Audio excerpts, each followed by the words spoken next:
Let me ask you something. What if I told you that a truck, barely bigger than a golf cart, is quietly replacing the F-150 on thousands of American farms right now? Not because it's trendy, not because of some TikTok trend, but because it outworks it. We're talking about a machine that hauls half a ton of gravel in a bed that shouldn't legally fit on the truck it's bolted to. A machine that climbs slopes your UTV won't even look at. A machine that runs for a decade on nothing but oil changes and good intentions. And here's the part that breaks people's brains. You can buy one for less than $4,000. Meanwhile, the average new pickup truck in America right now costs $68,000. $68,000 for a truck most guys never put a scratch on. So how is it that a 30-year-old Japanese micro truck with a 660cc engine, 3 cylinders, and a cab barely wide enough for 2 people is making American farmers question everything they thought they knew about work trucks? That's not a question, that's a crisis for Detroit. Because this thing, this little rebel, it doesn't play by American rules. It wasn't built to. Ladies and gentlemen, meet the Japanese K-Truck. And by the end of this video, you're either going to want one parked in your barn, or you're going to understand exactly why the biggest auto lobbyists in Washington are working overtime to make sure you can't have one. To understand why this truck exists, you have to go back to 1949, Japan, post-World War II. The country is destroyed. Not struggling, destroyed. Industry's gone. Infrastructure gone. The average Japanese citizen couldn't afford a car, couldn't even dream of one. Most of the country was getting around on bicycles and motorcycles. The Japanese government looked at this problem and made a decision that honestly no government since has been bold enough to copy. We're going to create an entirely new category of vehicle. Small, cheap, taxed differently, and we're going to make it so financially attractive that every working class family can justify owning one. They called it Keiji Dosha. In Japanese, K means light.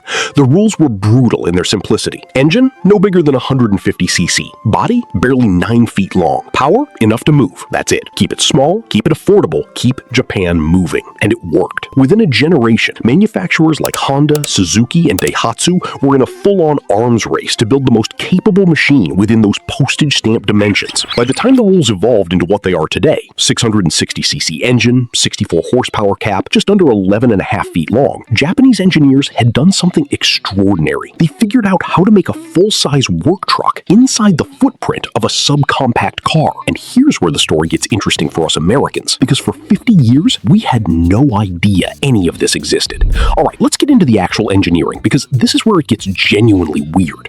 A standard K-truck, let's take the Suzuki Carry, one of the most common ones you'll see rolling around American farms, measures about 11 feet 2 inches long. A Honda Civic is 11 feet 7 inches, so this truck is shorter than a Honda Civic. Now look at the bed. That bed runs nearly the full length of the truck's wheelbase. How? Because the engine isn't out front eating up space like on a conventional truck. The engine is tucked underneath the cab, what engineers call a cab-over design. The driver sits essentially on top of the front axle. The result? A bed-to-truck ratio that has no right to exist. We're talking about a truck with a cargo bed that, when you fold down all 3 sides, gives you a flat, open, 360-degree loading platform, the size of what you'd find on many full-size American trucks. 3 sides drop all the way down. You can load it from the front, the sides, the back, with a forklift, a tractor bucket, by hand, doesn't matter. It becomes a flat table. And the 4x4 system? Real deal. Not an all-wheel drive in name only like you get on half the crossovers in America. We're talking a proper transfer case with high and low range. Real low-range 4WD. The kind you use when you're dragging logs out of a tree line in 6 inches of mud. Guys are running these things through Moab-style trails, up rocky switchbacks, through creek beds, in a truck that weighs under 1,800 pounds. Now, here's the part that sounds impossible, the dump truck version. Some of these key trucks come from the factory as functioning hydraulic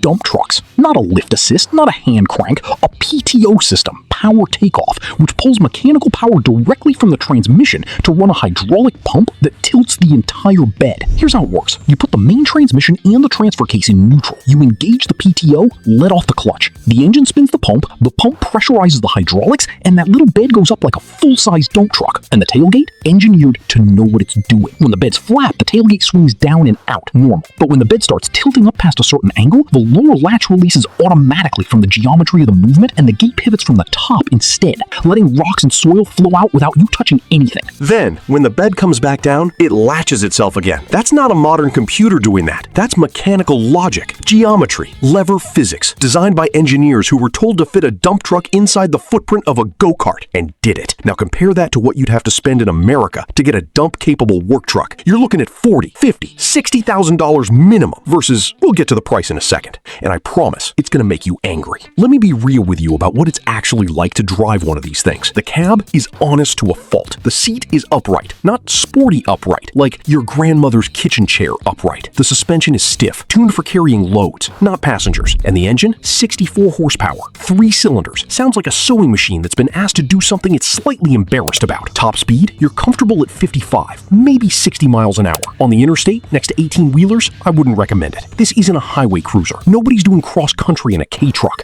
And if you get hit by a full-size American truck at speed, the laws of physics are not on your side. There's no crumple zone to speak of, no airbags in most of the older models. You are sitting right behind the front bumper. That's the honest truth, and you should know it going in. But here's what happens when you put one of these on a farm, or a ranch, or a nursery, or a brewery, or anywhere a grown man actually works for a living. It becomes the truck you use every single day. And the F-150 sits in the driveway looking pretty. Because the key truck fits through the gate, the F-150 doesn't. It gets into the barn aisle. It parks between the greenhouses. It carries the pallet of mulch, drops its sides flat, gets loaded from the tractor bucket, and dumps the whole thing in the exact spot you need it in one pass. Now, the price. A used key truck imported from Japan, delivered to your door in America, runs between $4,000 and $8,000. That's not a typo. $4,000 to $8,000 for a four-wheel drive, hydraulic dump, 3-sided drop bed, farm-ready work truck. Meanwhile, a Polaris Ranger, the thing most American farmers are using as their go-to farm vehicle, that's a glorified golf cart with a bed. Once you add doors, heat, a radio, a windshield you can actually see through in the rain, you're over $19,000. And it's not street legal in most states. The key truck, with some basic registration paperwork, legal on public roads in the majority of states. So why doesn't everyone have one? That's where this story gets uncomfortable. Several states, Rhode Island, New York, Pennsylvania, have started tightening registration requirements or blocking key trucks from public roads altogether. Safety concerns, they say. And look, some of that is legitimate. These are old vehicles without modern safety equipment. That's real. But here's what's also real. The American auto industry has spent decades and hundreds of millions of dollars in lobbying to protect the domestic truck market. The F-Series has been the best-selling vehicle in America for 47 consecutive years. That's a lot of margin to protect. When a $4,000 Japanese truck starts making $40,000 American trucks look redundant for half the use cases they're actually used for, someone's going to make some phone calls. And then something nobody expected happened. Donald Trump, after visiting Japan, came back impressed by these little trucks and directed the Department of Transportation to look at lowering the barriers for K-class vehicles, possibly opening the door for Ford, Toyota, Stellantis, and others to manufacture versions domestically as a direct response to the American vehicle affordability crisis. The same trucks that lobbyists were quietly trying to keep off American roads, the President of the United States just put on his wish list. You can't write this stuff. Here's where we are. The 25-year import rule, the federal law that allows any foreign vehicle over 25 years old into the U.S. without meeting modern safety or emission standards, has turned the Japanese domestic market of the 1990s into a gold mine for American buyers right now. Models from the early 90s are flooding in, and the good news? Those 90s models were already running fuel injection, not carburetors. Cleaner, more reliable, easier to tune. Real-world fuel economy in daily farm use lands around 30 to 38 miles per gallon. Compare that to your average American pickup at 18 to 22 ppg, and you're saving money on gas and the purchase price. The farmers who have them will tell you the same thing every time. I bought it thinking it'd be a toy. It became the only truck I use.